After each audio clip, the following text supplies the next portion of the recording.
everyone, I'm Danielle Goss, and welcome to this edition of the Third Age Health Brief. It used to be thought that TIAs, or transient ischemic attacks, also known as a mini-stroke, were nothing much to worry about. They come on suddenly and typically don't last very long, usually an hour or less, or sometimes as short as a few minutes.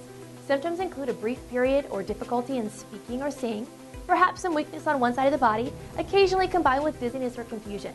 The experience can be odd and sometimes frightening, but once the symptoms go away, many people move on with their day and shrug the problem off. After all, one wouldn't think we usually recover from a stroke that quickly, right? But now, science suggests that a TIA may in fact be a precursor to a major stroke, a warning sign that needs attention.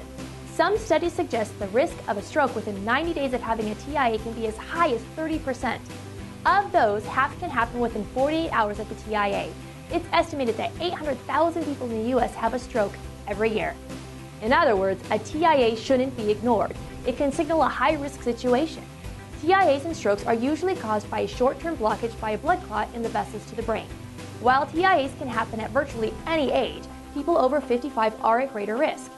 Other factors that can make you more likely to get an ischemic attack include atrial fibrillation, an abnormal heart rhythm, a family history of stroke, high blood pressure, diabetes, high cholesterol, smoking, lack of daily exercise, and being overweight.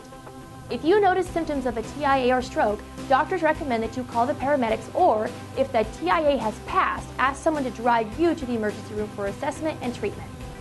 Once the cause of the TIA is understood, treatment will be designed to correct any blockage and help prevent a stroke.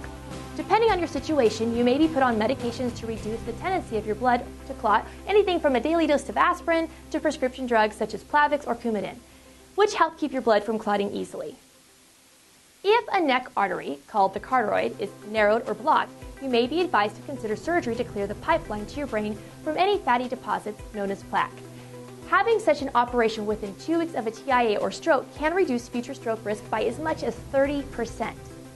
If you haven't had a TIA, what can you do to prevent one?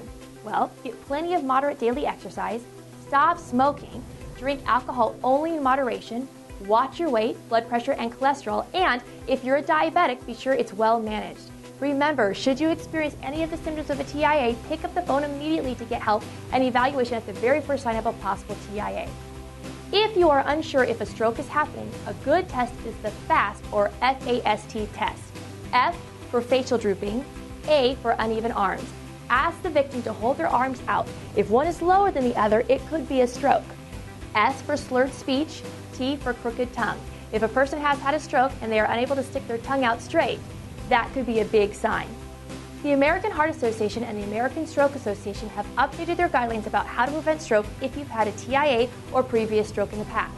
Learn more online at the American Stroke Association. Well, that's going to do it for this edition of the Third Age Health Brief. I'm Danielle Goss. Thanks for watching.